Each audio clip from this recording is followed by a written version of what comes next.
ninkii caaro lagu magacaabi jiray ee dibindaabiyadii iyo kibirkii ugu horreysay jabhad u samaystay ayaa maanta intuu soo hadlay ku farxay nimankii buurta intay galeen Bileyska laayay ayuu ku farxay oo sidan u mahmaahay ninka joon tagay iskaba tagay ka daba tagay muxuu taransaday ka daba tagay ee la soo tubay ka daba tagay muxuu taransaday saaxiibeel soo dhawaada waxa weeye haddii dambiile kasta la cafiyo sida caarha u hadlay ayuu dambiile kasta u hadli doonaa caarhe waxa weeye dalkan oo nabdoon oo nabadiisu 100% tahay ayaa intuu orday ayuu samaystay jabhad waxa uu galay majeerteen iyuu galay waxa weeye halkii laga maxkamadeyn lahaa ee maxkamadda la soo istaajin lahaa ayaa intay nimankii ay isku jifada ahaayeen ama ay isku tolka ahaayeen intay lacag siiyeen bay dibadda u direen Turki mar labaadkiina madaxweynaha la bariyay madaxweyne Muuse cafi waxa weeye waa korneyl oo u xanaaqay cafi maantana isagoo tiiqsanaya wuxuu ku faanay ciidamadii Bileyska ahaa ee kibirka lagu laayay ee sidaa waliba loogu istaagay sidoo kale waxa uu u mahmaahay isagoo qoslaya in laga adkaaday madaxweyne Muuse oo nimankiisi soo bahaystay bariyo culustii ay ciidamadii barka haystaan sidoo kale waxa uu cadeeyay iyaga iyo niman badan oo reer Soomaaliland jooga iyo huwantu inay gacan saar lahaayeen in ciidanka qaranka Soomaaliland laga soo adkaado oo la soo jabiyo saaxiibeel soo dhawaada muuqaalkan like saara si share gareeya waxaanu runta ugu sheegi doonaa hadalkii maanta uu hadlay caarhe muxuu daaranaa 3 qodob ayaan idinka tusi doonaa caarhe maanta muu hadal ee kibir buu ku hadlay kibir ayuu ku hadlay waxa weeye caarhe wuxuu ahaa dambiile qaran buu ahaa dambiile qaran haddii sharciga la hor keeni waayo sida caarhe ayuu dambiile kasta u hadli doonaa halka waxaan leeyahay caarhe waxa weeye maanta muu hadal ee wuu ciyay maanta bal waxaad ila eegtiin isagoo madaxweyne Muuse Biixi ku faanaya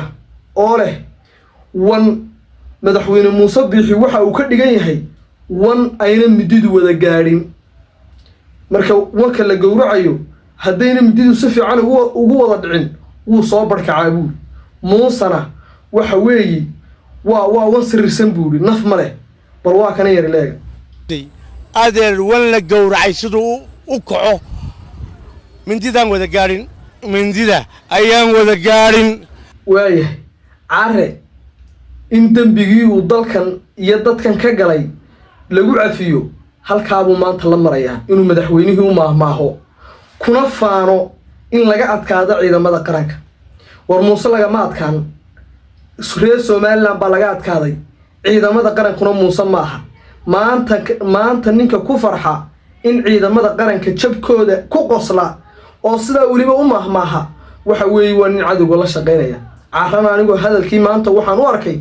inuu kibir hadlay dambiile ciil qaba weeye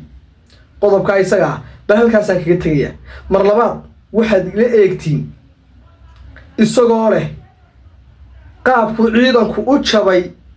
iyo qaabkii looga adkaaday xogogaal baanu nahay su'aal baan isweydiiyay waar caare yaa xogta siiya ciidamada qaranka kuma jiro maanta waa hawlgab waa nin dambiile qoriga iyo direyskaba iska dhigbaa lagu rag baa dalkan u shaqeynaya kolkaasuu inala intuu meel soo istaagay waxa weeye qaabkii ciidanka qaranku u jabay waxa weeye waan ka warrami doonaa waan sheegi doonaa haddii Garxajis baa jabiyay laga daayo waxa ku cadaynaysa hadalkii caarha maanta uu yiri isagiyo huwantu inay gacan saar lahaayeen waayo isagiyo huwanta iyo saraakiil uu sheegay inay isku beel yihiin waxa weeye maanta inay ka wada shaqeynayaan sidii ciidanka gooja cadde loogu jabin lahaa ayuu inoo sheegay caarhe bal ilaaga waa kan mar labaad waxaan kaloo halkan uga faa'iideysanayaa dadka yiraahdaa Garxajis baa jabiyay ciidanka haddii la joojin waayo xogogaal baanu u nahay nooca uu jabay ciidanku iyo sida loo jabiyay ayaanu ka warbixin doonaa daawade waxaad isweydiinaysaa ninka generaalka hore ahaan jiray yaa u sheegay in ciidamada qaranka ma garanaysaa laga soo adkaaday xogtooda yaa u soo gudbiyey isagu waaba howlgab taajirada Hargeysa ku cuna kolkaasuu inooga warramaya xogogaal baan ciidanka qaranka u ahay ciddii jabisana waan sheegi doonaa haddii la dayn waayo garxajis baa jabiyey ciidanka qaranka isagoo reerkiisa difaacaya ayuu maanta ninkii dambiilihii Caare sidaa inoola hadlaya maanta Caare lama joogo maalintii uu arrimo ciidan ka hadli lahaa balse waxa la joogaa maalintii uu Caare xishoon lahaa maadaama dambiile hor ahaa maadaama uu ahaa ninkii ugu horeeyay ee dalkan oo nabdoon oo boqolkiiba boqol nabadiisu ay tahay ninkii ugu horeeyay jabhad ka sameeyay isagoo ah maanta afku gacanta saaran lahaa haddii uu caqli leeyahay oo taajiradu iska cuni lahaa bal qodobka isaga halkaa baan kaga tegaya qodobkan aadka ula yaabay waxa weeye wuxuu leeyahay wixii ciidanka qaranka soo jabiyayna waa sheegi doonaa kuwii bilayska laayay ee jifadiisa ka soo jeeday ee habar yoonis ka soo jeedayna waxa weeye ciidamadii bilayskana uu u mahmahay waxa uu yidhi ninka toon tagay ka daba tagay muxuu la soo tumay muxuu taransaday waxa weeye Caare ciidamadii bilayska ahaa buu ku tiiqtiiqsaday wuuna ku faanay inay jabhadii laayaan ciidamada bilayska wuxuuna inooga dhigayaa nin jecel Somaliland ninka jecel Somaliland wuxuu jeclaadaa ciidamada bilayska kuwa birmadka dhammaan kuwa militariga dhammaan ciidamada kala duwan ee Somaliland ayuu garab taagnaa halkuu ka oran lahaa sorry waan ka xumahay falkaas fal xun buu ahaa ayuu maanta inoo soo istaagay nimanka buurta galay ciidamada bilayska ka daba tagay maxay taransadeen oo soo tumay bal ilaa kibirka hadalkiisa ka muuqda wuxuuna ku faanayaa inay jabhadii laayeen ciidamada bilayska ninka sidaa u hadlaya waa Caare bal hadda ilaa ninka toon tagay iskaba tagay ka daba tagay muxuu taransaday ka daba tagay la soo tumay ka daba tagay muxuu taransaday Caare waxaan u haystay nin ciidama ahaan jiray oo ciidamada u damqanayaan moodi jiray balse aniga waxa uu igu noqday nin aqoon ciidan aan lahayn buu aniga ila muuqdaa maanta hadalkiisina waxa u ekaa inuu beeshiisa difaacayo hadalkiisu waxa uu ekaa inuu ku faanay ciidamadii bilayska ahaa ee jifadiisu laayeen hadalkiisu wuxuu ila ekaa in nimanka huwanta ah iyo isaga iyo niman kaloo Somaliland jooga inay gacan saar lahaayeen oo ay ka shaqeynayeen in ciidamada qaranka la jabiyo General Caare ninka la baxay ee generaalka hore ahaa waxa uu noo sheegay inuu ka shaqeeyay nimanka huwantana kala shaqeeyay sidii ciidanka qaranka Somaliland loo jabin lahaa hadalkiisii bay ka muuqatay Muuse Biixina wuu ku faanay in nimankii hartibadii weyna ay ka soo adkaadeenoo waxa uu yidhi waa wan birtu ayna ku wada dhicin waxaan leeyahay General Caare